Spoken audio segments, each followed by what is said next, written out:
the Author Fringe session, where I've invited a few editors from our Readsy network to discuss where writers go wrong. And we'll be focusing today mostly on where the authors go wrong in their writing. So we won't tackle the marketing stages of the publishing, just the writing bits of the publishing process. So I'm Ricardo Fayet. For those of you who don't know me, well, I have a beard now, but that photo is still pretty much accurate. I'm one of the founders of Readsy.com, and you can find me on Twitter at Ricardo Fayet. So if you don't know anything about Readsy, basically we're a network of top publishing professionals. So that's editors, designers, publicists, marketers, ghostwriters. So you can view that at Readsy.com. And that's why we're pretty well placed to talk about writing and editing and revising a manuscript. So today, as I said, I'm joined by three editors, Rebecca Heyman, Jim Spivey, and Michelle Mastriciani. I hope it's Spivey, by the way.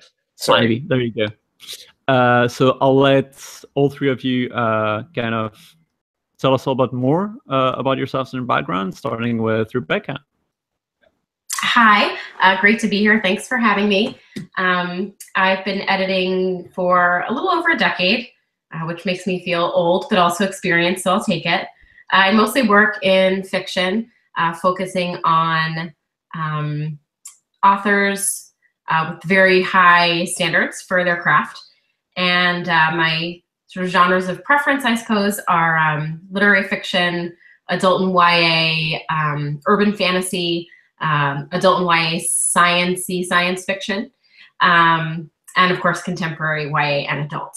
So I think that's it. Anything else, Ricardo, that you need me to mention? No, I think no, that about does that's it, good huh? for now. You'll have time to talk more about mistake later. Right, Jim, over to you. Hi, I'm Jim Spivey. I'm a former editor with DC Comics, and I've been freelance editing, again, about a decade. And again, I'll take it as I'm experienced. And my sweet spots are very much genre fiction, so science fiction, fantasy, thrillers, action adventure, but also I do a fair amount of nonfiction, and of course, comic books. But again, I'm glad to be here and glad to help you guys out. Glad to have you here as well, Jim. And Michelle? Hi, my name is Michelle Mastriciani. Thank you for being one of the only people who ever said my last name correctly. I specialize in nonfiction, so I'm looking forward to learning about fiction today. I was an acquisitions editor for several New York houses, doing all the categories in nonfiction, including memoir. And I have been freelancing now as an editor or developmental editor for nonfiction and ghostwriting for about 6 years. Before that, I was the editorial director for Health Communications and, like I said, other houses in the city. So that's pretty much it. Awesome, thanks, Michelle. So you sound just a little bit far from the mic or from the computer. So maybe just like get closer to it when you're speaking, and then make sure you're muted the rest of the time, like everyone. Sorry, just a few technicalities. Now, moving forward with the presentation. So I was asked by Orna to kind of discuss with our editors the revision process of the manuscript and what authors should focus on. So often I get contacted by an author who tells me that they finished their first draft and they don't really know what's next. And often they want to contact editors immediately, or even worse, send their manuscript to agents or hit publish and put the manuscript on Amazon. Obviously, that's not the best thing to do. The first step is to revise the manuscript even before you send it to editors. Why revising? Because if you send a rough draft to a freelance editor, even if you hire them, well, they're just going to spot all the kind of obvious mistakes you made. So you kind of waste the money and the talent of the editor on a lot of fairly obvious stuff you could have kind of taken care of yourself first. So you should edit your manuscript, revise it a couple of times, even before you send it to your freelance editor. And that's what we're going to cover today. We're going to go over kind of all the things you should watch out for during your revision process, when you should start the revision process, of course. It's not immediately after you've written the first draft, usually. And then common developmental errors, so in your story, in your characters, in your viewpoint, your dialogue, that you should watch out for. And then common copy errors, so more line-by-line copy editing related, that you should watch out for as well. So without further ado, I'm going to go right into the first question, which is when you should start the revision process. And usually when I ask that question to our editors, most of them recommend that authors kind of let their manuscript, their first draft, sit in a drawer for a couple of weeks before they come back to it for revising. Is it something you'd agree with, Rebecca? I'd certainly agree that giving a manuscript time to develop without seeing it is a great choice. But I also think that this is a time to join a local author group. It's time to find your online writing community and find some qualified readers. And by qualified readers, I mean no one related to you by marriage or by blood. Certainly no one whose judgment you fear, but qualified readers are people who read a lot, and hopefully they're people who write as well. So this is sort of the moment to figure out what you're not seeing in terms of problems with your plot or characterization or those big picture items. And so often other authors are going to give you great insight about that. So I would say while that manuscript is sitting in a drawer, take those weeks to find a strong writing community to be a part of. That makes sense. What are your thoughts, Jim? I definitely agree with Becca that, finding other people to take a look at your manuscript so that you're not the only one who's staring at it is definitely very valuable advice. To paraphrase someone that one of my mentors, you will often thank your first draft for getting the hell out of the way. First off, revel in the fact that you have sat down and you've written 50, 60, 70,000 words. That's quite an accomplishment. But also realize that those 50, 60, 70,000 words are not going to be golden once they come out of the computer. There has to be some understanding that writing is a process, and this is only the first step. That makes sense. Michelle, any thoughts on it as well? Yes. Well, from a nonfiction standpoint, many of my clients and a lot of the work that they're working on is very timely. So putting it in a drawer is probably not the best thing to do.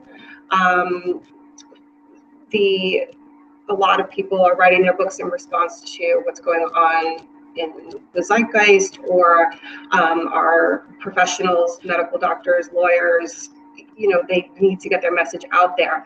They come to me pretty early because they need help in popularizing what they want to talk about. A lot of times their vernacular is esoteric, or they don't really know how to make it marketable. I deal with a lot of prescription nonfiction, so I kind of come in at a collaborative time where we're trying to shape the material best for the readership. So they usually don't put it in a drawer. With memoir, again, a lot of people come to me, they're responding to something that's happening out there, and they want to kind of throw their story and into the mix and add to the dialogue. So, whether it's recovery memoirs or, child abduction memoirs or just, things of very sensitive nature. So again, they don't really sit on it, and I think it's okay that they don't. No, that makes sense. And it's between fiction and nonfiction. Nonfiction is often pretty timely, and it's often written by people who are not writers or authors themselves, which imply that you should involve someone with that set of skills earlier on in the process, even at the outline stage. or when developing the structure of the manuscript. So now we'll dive into the actual mistakes to watch out for in your first draft. So the first one, which was contributed to by Jim here, is forgetting your timeline. So this is not a quote by Jim. It's from another one of our Read C editors, which isn't here today. Most of the quotes we'll show on the screen here are actually from other editors, but we'll just have Jim, Rebecca, and Michelle comment on them live on the screen, and we'll see what they come up with and whether they agree with them or not. So Jim, do you want to take this one? Sure.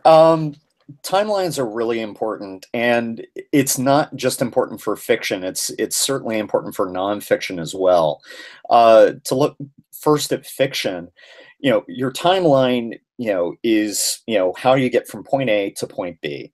And it's very easy for, for the writing to get a bit muddled when you're flashing back and forth, when you're flashing back to a past incident and then you come back to the present. And the author always needs to be very cognizant of making sure that the reader understands what time period they're in and how it relates to the overall story and the progress and the pacing within the manuscript.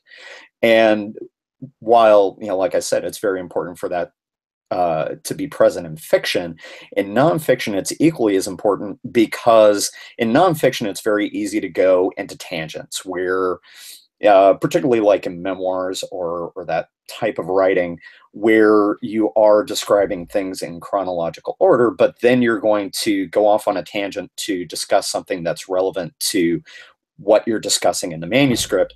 But then when you come back, you need to be equally as adept and understand that you have to give the reader perspective in terms of where you are in the overall timeline. The example that I give is, you start in March of 2015, you go off on the tangent, and then when you come back, you need to make sure that the reader understands that it's either still March 2015, or maybe now it's March 2016, or it could just simply be April. But there needs to be a very clear distinction of, this is where we are in the timeline. Otherwise, your reader is just going to get confused, and ultimately they may kind of, it makes it harder for them to invest and stay connected with the story. That makes sense. Rebecca, do you see a lot of timeline errors in the fiction you edit as well? I do. I think since we're still talking about early stage manuscripts, one of the really valuable tools that you can use to approach revision is actually to write out a pretty cohesive timeline of your novel. And I would challenge authors to note the inciting action versus the opening action. So the inciting action is the action that throws your story in motion, but very frequently this inciting action happens well before the first page of your book. And what I see a lot of is people really overloading the backstory with importance. And the question I always ask in those instances is, why does your story start where it does? Should it start in a place where we could activate the backstory as plot? And so if you sort of are looking at a timeline of your novel and realizing that everything is, sort of to the left of the beginning, if we're talking about an actual line, then you might consider starting your novel in a different place. And where a novel begins is one of the most malleable, changeable things. And it's a thing that changes quite often. So I think, getting a good grip on your timeline is valuable ultimately for the end game, but it's also really critical for getting to the next level in your draft. Yeah, no, that makes perfect sense. Michelle, any thoughts on the timeline? Sorry. Yeah, well, for memoir, of course, definitely plotting what you want to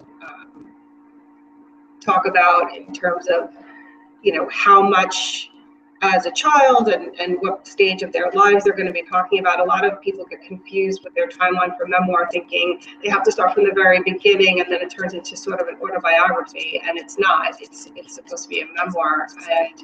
And so being cognizant of a timeline is, I think, helpful in terms of how you're going to start the manuscript. But then I think you need to look at the timeline again and decide that just because it's in the timeline doesn't necessarily mean you're going to write about it, and to be sort of particular about the parts in the timeline that make it into the memoir, because it's not the whole story, it's the best story. So yes, do a timeline in terms of writing your draft, but adhering to it, really strictly is probably going to make for a 200,000 word memoir that nobody wants to read.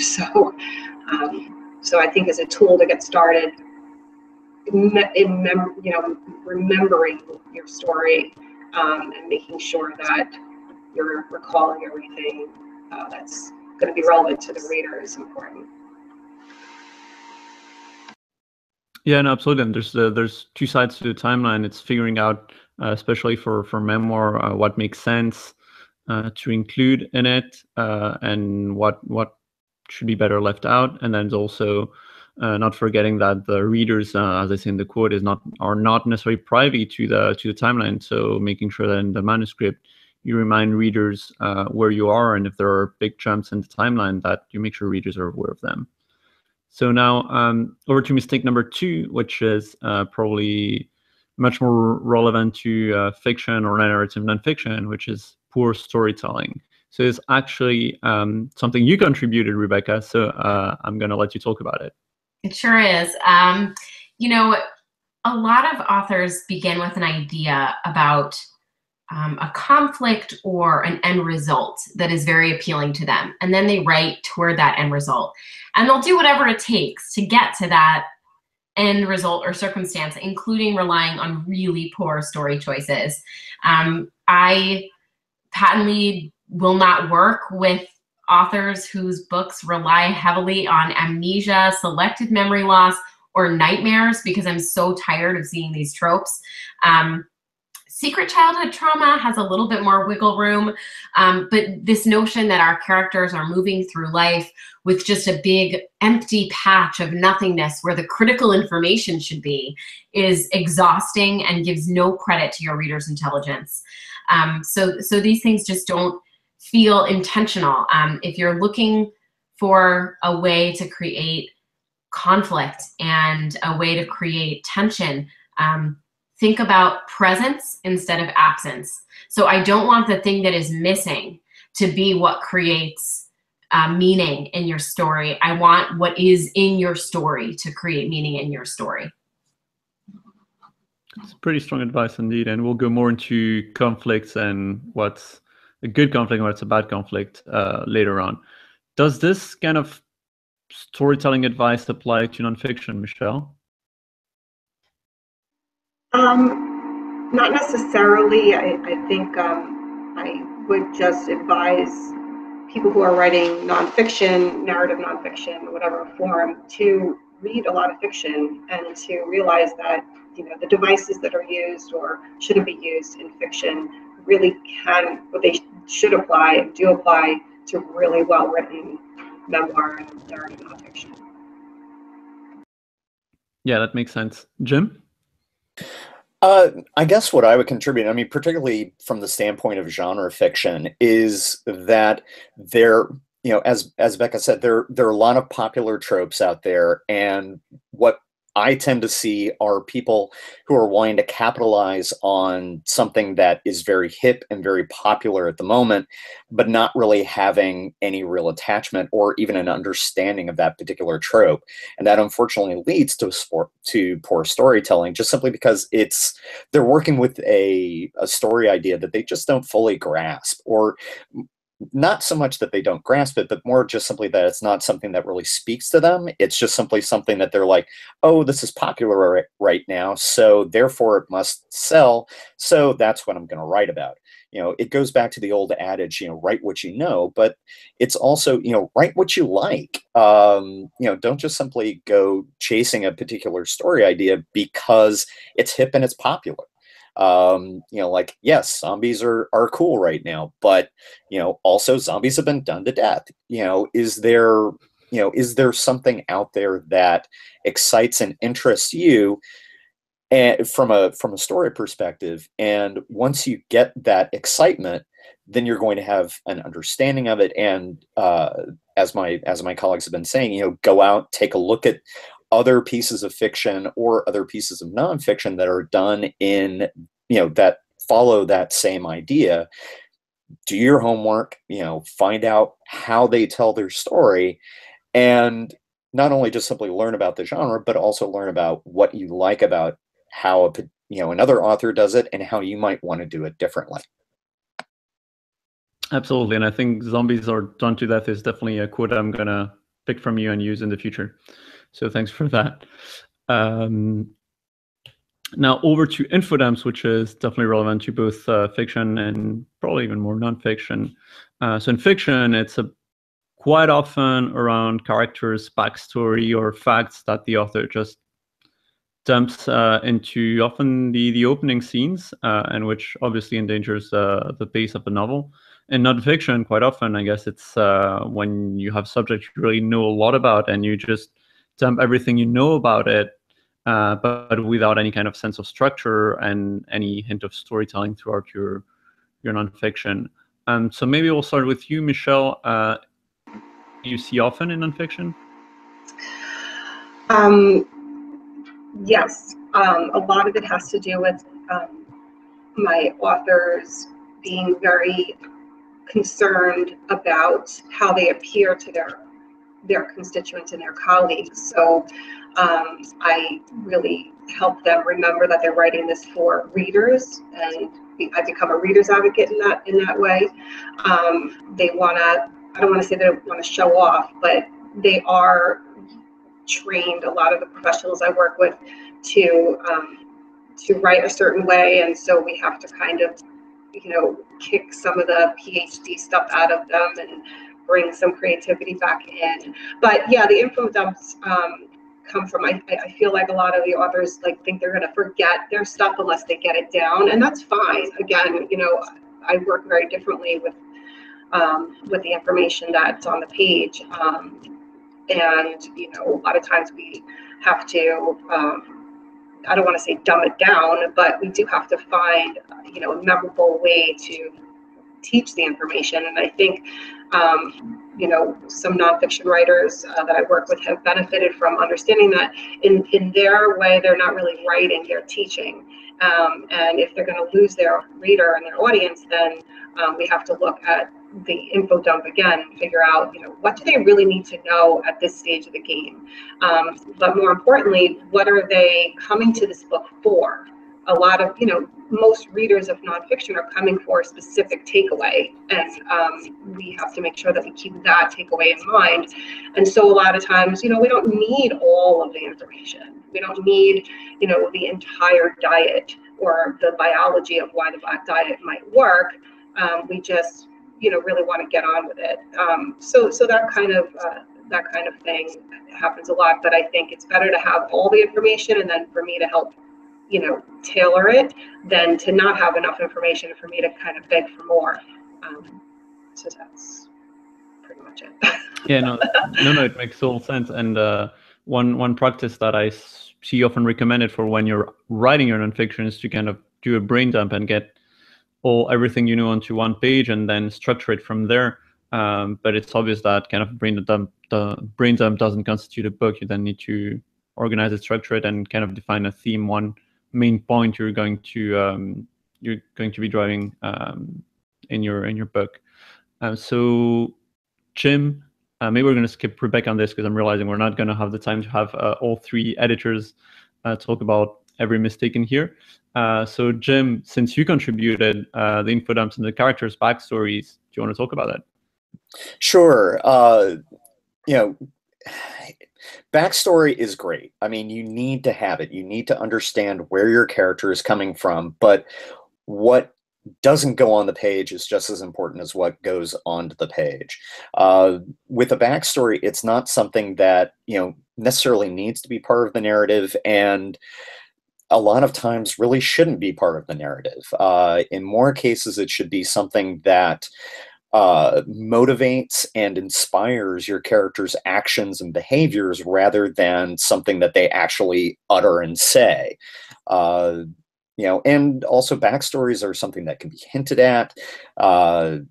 It's very much something that, yes, you want to have it. Just simply realize that your readers don't necessarily need to know all of it, and in a lot of cases, they shouldn't know all of it. Perfect.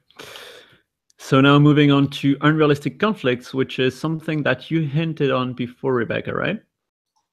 It sure is. This is the classic sort of ship in the night kind of problem, right? Where if a character had just picked up the phone or charged the battery, that the entire conflict would sort of come to its knees. And that's just never a strong place. Circumstances should not be the conflict, right? Circumstances are the conditions in which your characters exist, or the surrounding conditions, right? Like there is a flood or a drought, or you find yourself in a fight to the death in a closed stadium that's televised across Pan Am. So those are all circumstances, and those aren't actual conflicts, right? So we have to make sure that conflicts aren't based on these like really flimsy, empty sort of conveniences. So I try to encourage my authors to give their readers some credit. Your reader has already been smart enough to pick up your book, so let's give them the benefit of the doubt that they can follow a more complex plot line than, gosh, Susie won't pick up her phone, and so now she won't know that the serial murderer is on his way to her house. So we just have to make sure that we're respecting everyone as a reader.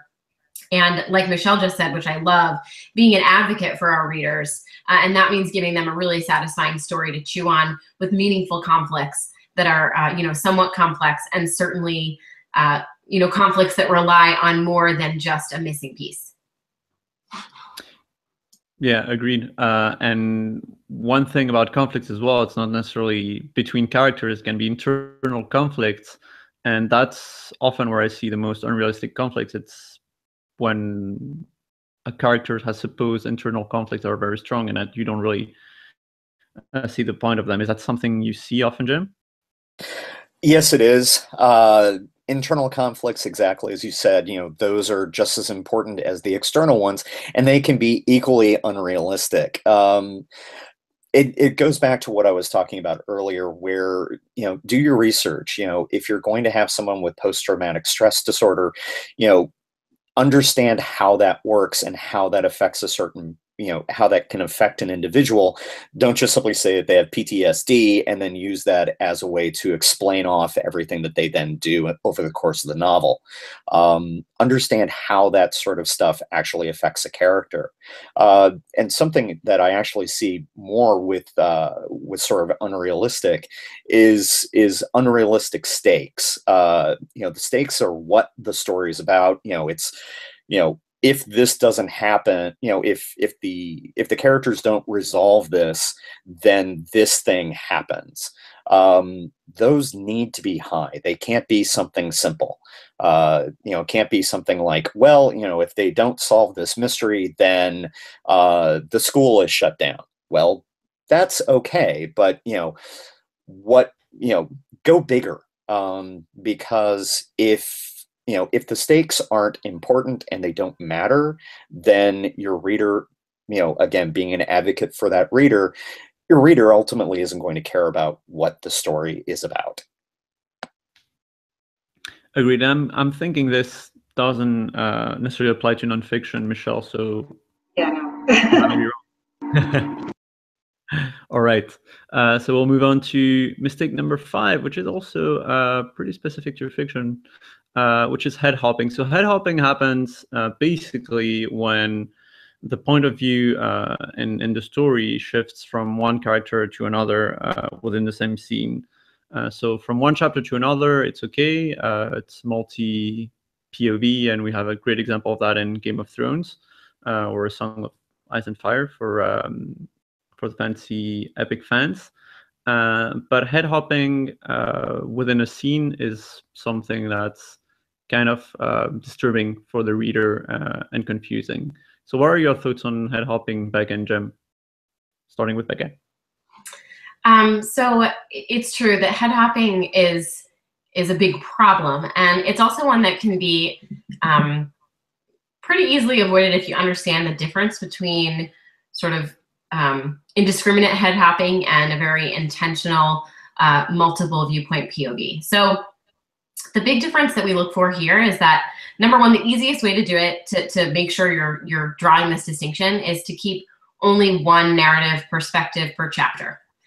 There are books that successfully move among several characters within a single chapter, but it's never every character. You know, one of my main characters doesn't walk into a store in chapter 8 and suddenly we jump into the store proprietor's head just for that one scene. That's head hopping. An intentional use of multiple POVs is very different. And so it's just really important that if you are using any more than a single narrator, that you really define who gets narrative privilege, i.e. who is going to be able to share their narrative perspective with us and who doesn't, and then stick to those rules really carefully. And I know Jim has some wisdom to share on that, so I will step back. Wow, wisdom. Okay. Anyway, no, probably the bigger thing that I see with head hopping is where the narrative character is suddenly able to see within another character's head. You know, in other words, they're able to basically read their mind. And that's probably the bigger mistake. You know, if you're in a particular character's point of view, all they're going to be able to see is how a character acts, behaves, and what they say. They're not going to be able to, you know, drill right into their head and be able to say, oh, that's what's really going on. So make sure that when you have that particular character's perspective rolling, that, you know, everything stays within that character's head. It doesn't suddenly jump to another character's head and then go back to the character who's carrying the narrative at that moment. Perfect. Well, we'll move on to the sixth one, which is around inauthentic dialogue. And that's one you contributed, Rebecca, so I'll let you take a cue on it, right? Yeah, this one is fairly straightforward. Read your dialogue aloud to yourself, and if it sounds really stiff, if none of your characters use contractions, if they're always saying, you know, I think I will go to the store instead of I think I'll go to the store, then you're having an authenticity problem in your dialogue.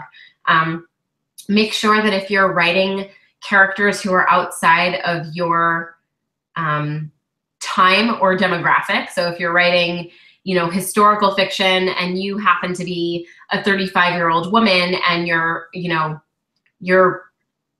protagonist is a 16-year-old, you know, boy from London, make sure that you're giving enough consideration to how people really speak given the time and place where they are, and also given who they are, level of education, things like that.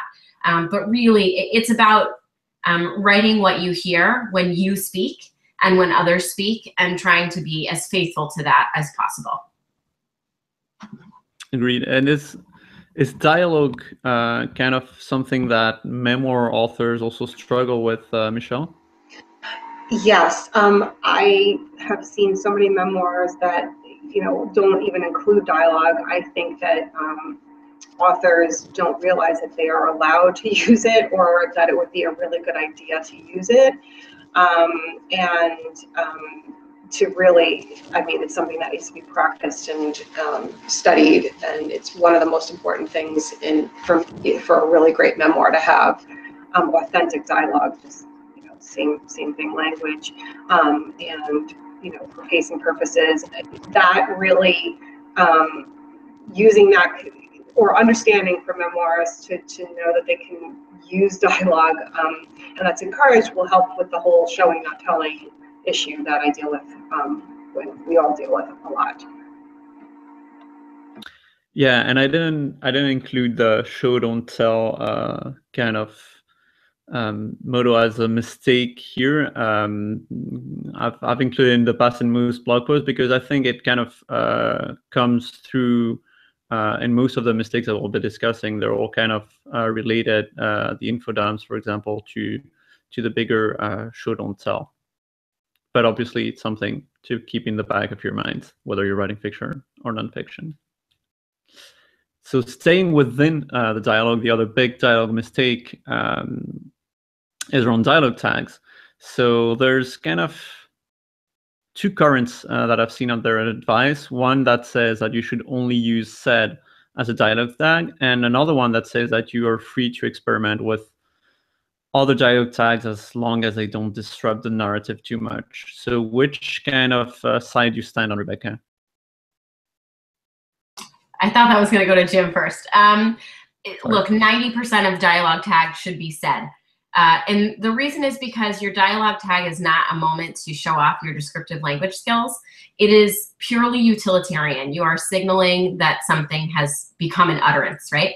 So the only reason to use something other than said is if the mode of communication is significant, a whisper, a shout, a silent scream, right? So unless the manner of speaking is in itself a verb, you should just use said, simplify, and try not to, regale us with your extensive adverb vocabulary, as this example on this screen right now does. The dialogue should do the work of describing itself. So, my character's gestures here, the way she might lean into another character's face to say there's no earthly reason why you should use something other than said as a dialogue tag, tells me that she's being threatening. It tells me more about the dialogue than just this word threateningly, which is atrocious. So let the dialogue carry itself and communicate itself. And if the verb, if the dialogue is not spoken in a specific way, just use said. And the last thing I'll say about that is make sure that your verbs in a dialogue tag are verbs of utterance. You cannot smile dialogue. You cannot laugh dialogue. You can't grimace dialogue, right? These are adjectives that often get mistaken for verbs of utterance, but verbs of utterance are literally verbs that describe words or sounds coming out of a person's mouth, and that's it.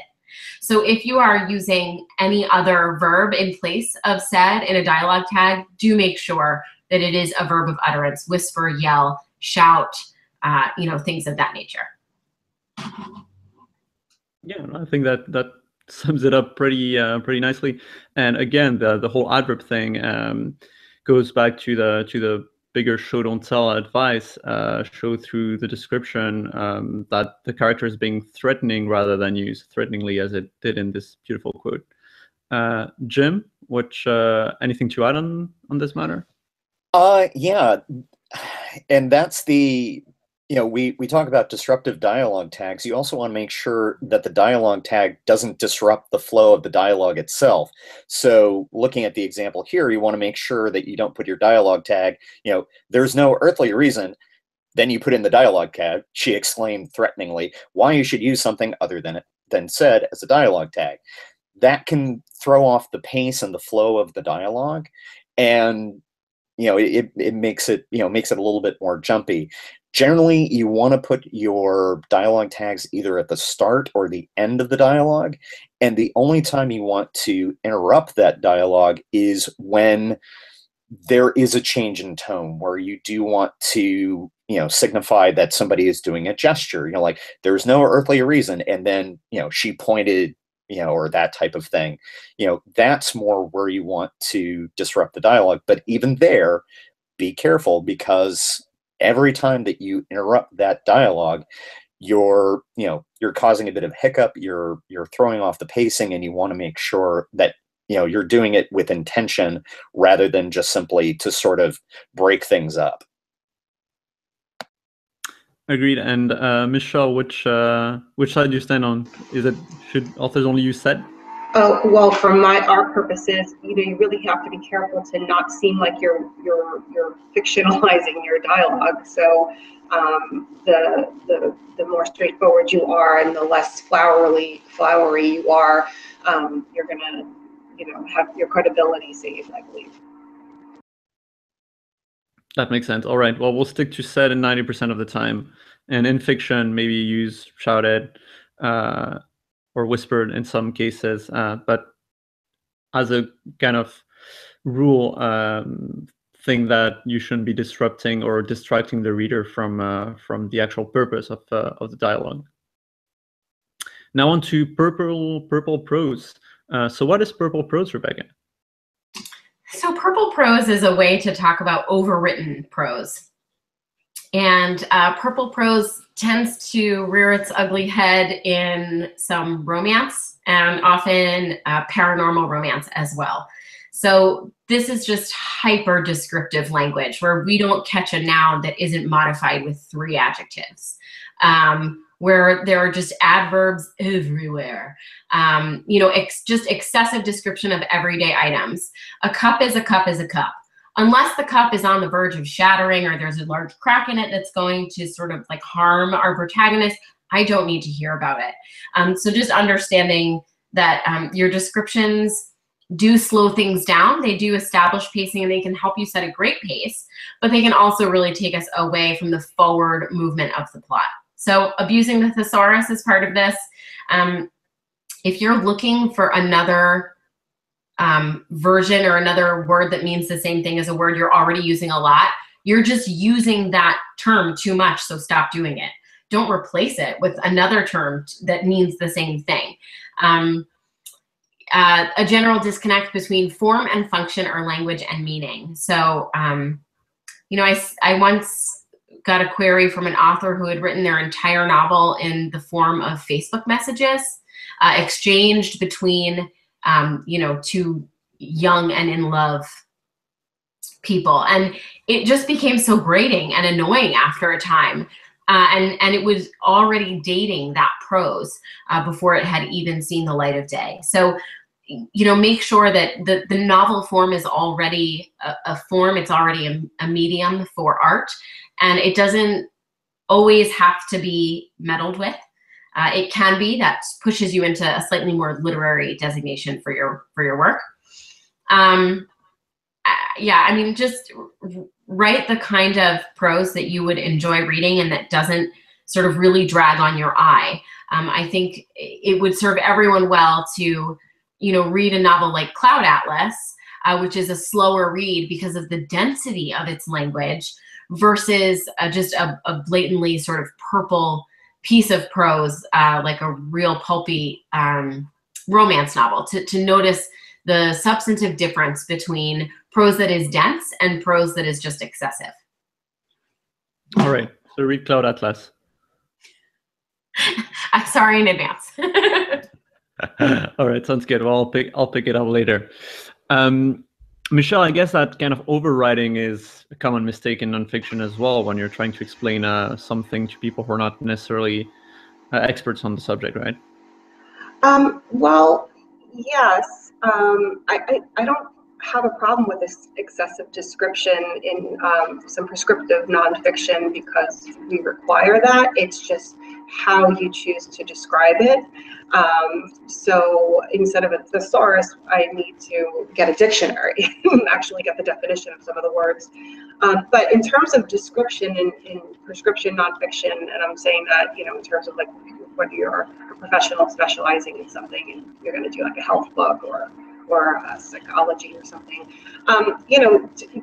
getting some sort of, really cool way of describing something that's your own could be, could really put you on the map in terms of readership finding you relatable.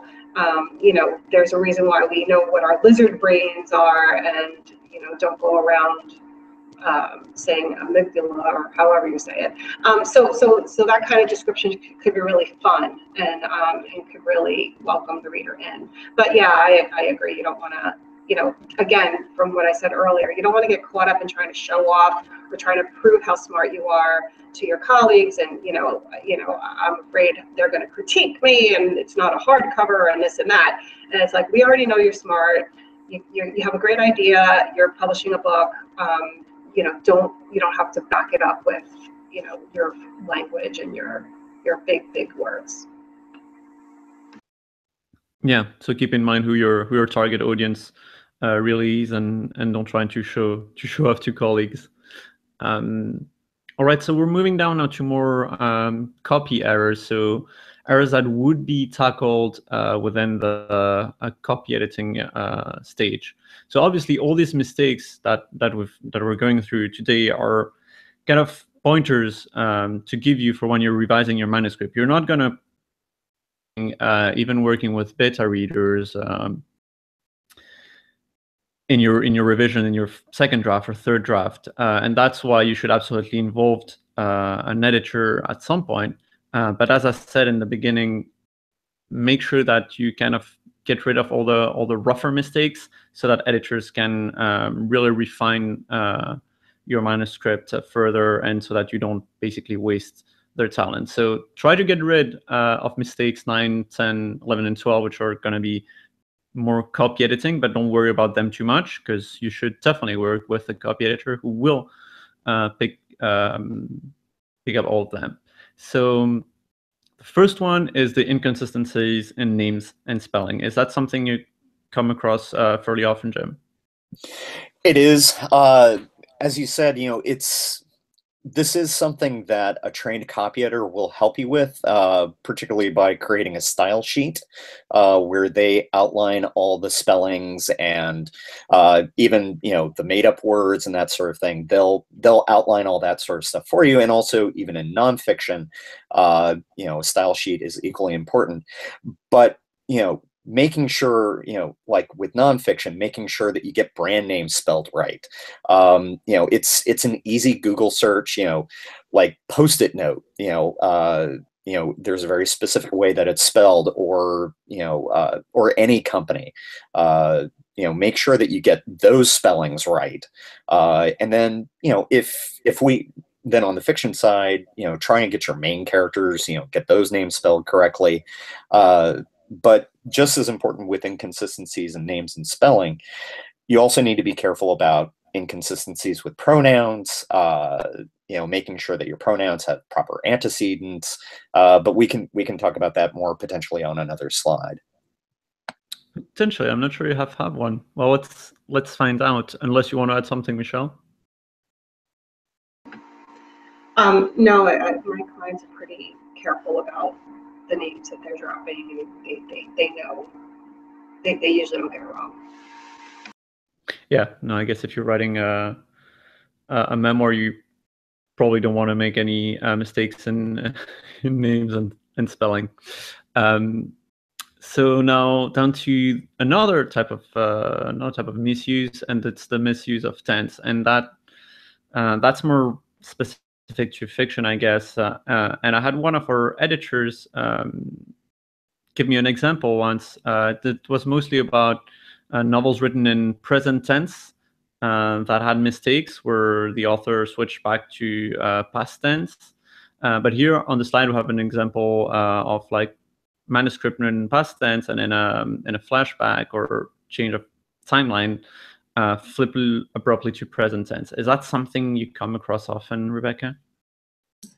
Yeah, tense is a big problem. I don't really see it more exclusive to, I don't think the starting tense matters in terms of when I'm seeing errors in this. I've seen errors in this in present tense narratives and past tense narratives. I think the flashback is always a big problem for people. They sort of get lost.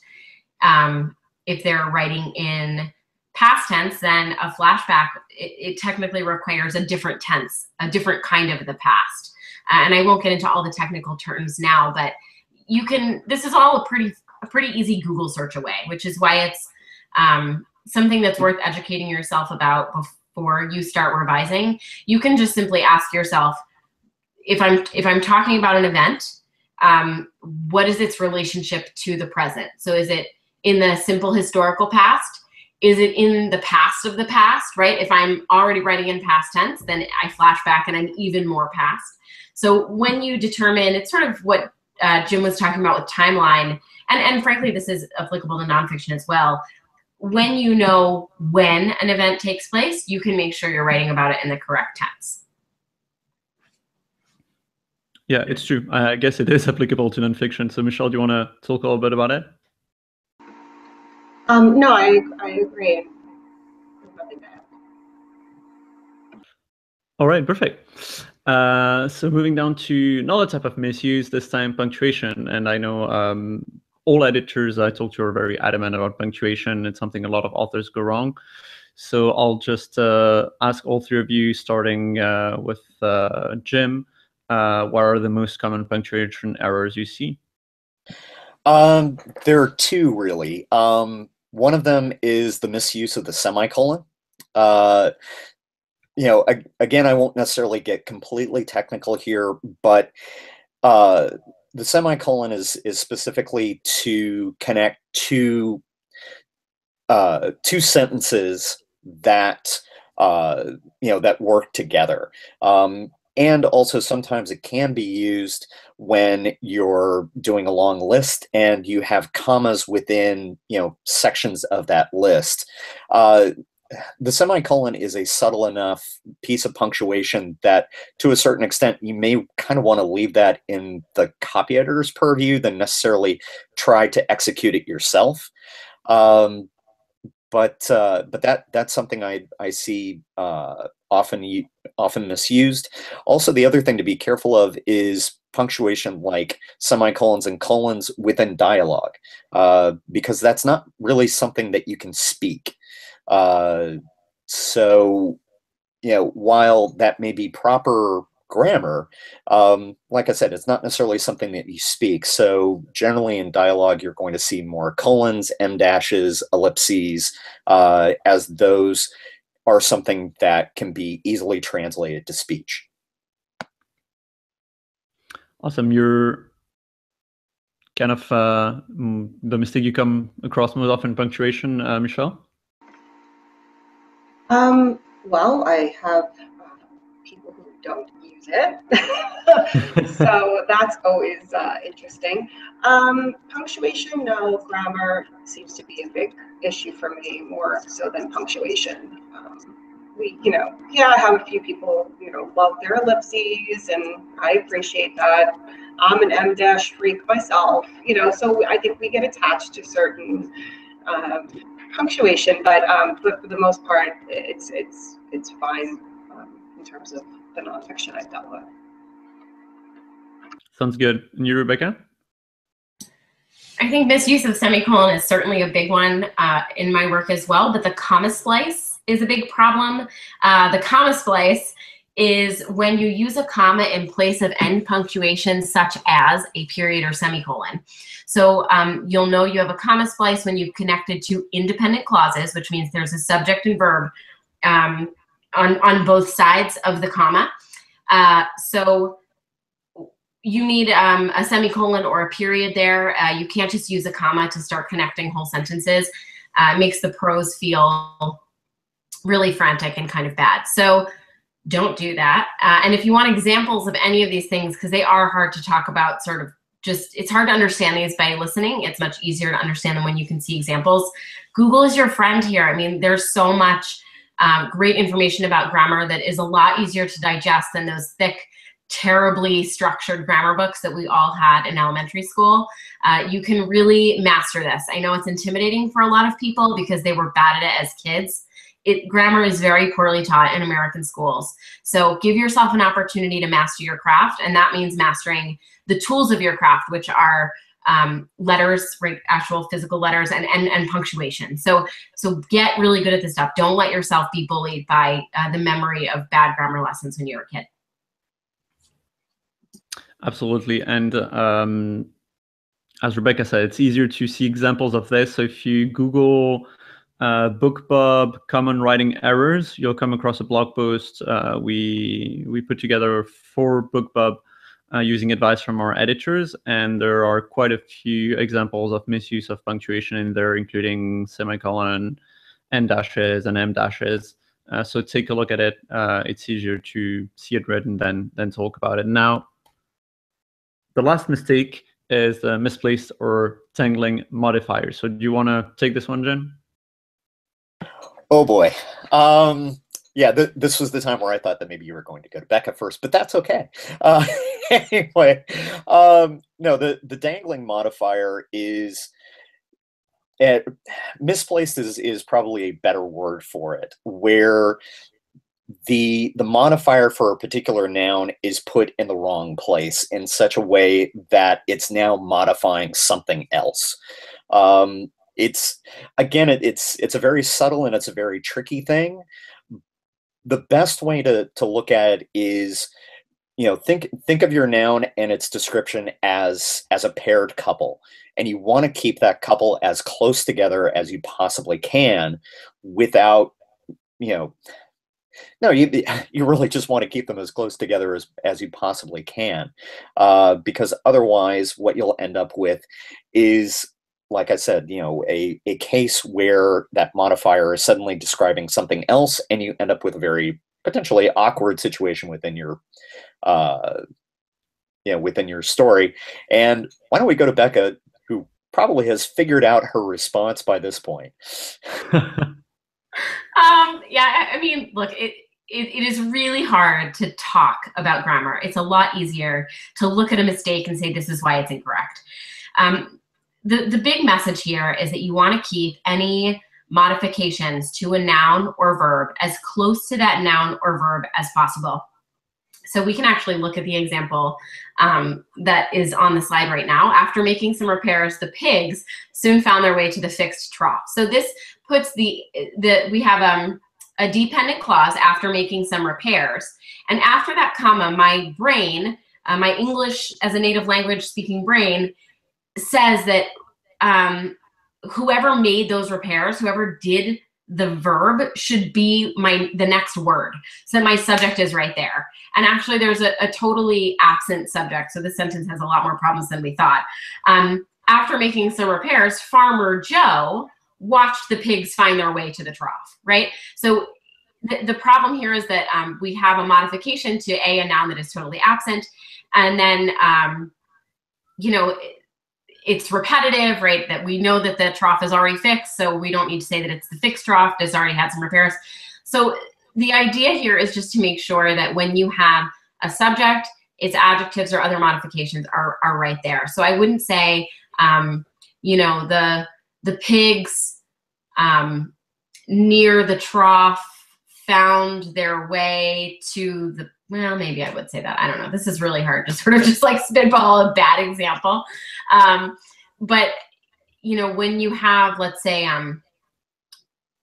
one that I see a lot is when someone is moving, putting the movement too far away from the person or thing that is being moved or that is acting out the movement. So just try to keep everything grouped together. When you have a big, gnarly, complex sentence, really stop to check with yourself about what you're modifying and how. I think, again, this is where, like Jim said about semicolons, your copy editor is going to, this is so in their bones that they're going to see it right away. It's great to try to learn it, and I do believe in authors mastering craft. But I also think this is something that is easier to learn when an editor is sitting over your shoulder saying, see what you did in this sentence? That's a misplaced modifier. And actually, Becca had a really good point, just simply with, long sentences and that sort of thing. That's where it really sort of comes into play. But the other thing to keep in mind, and this is getting back to what we were talking about with purple prose, is whether or not that modifier is really even necessary. Or potentially that, the long sentence that you've got really needs to be two rather than one. Makes sense. And we go back a little bit to show don't tell as well, which we haven't mentioned as a slide. All right, well, we're running slightly out of time, so I'll take a cue out of what Becca said, that these are real mistakes that should be that will be picked up by your copy editor.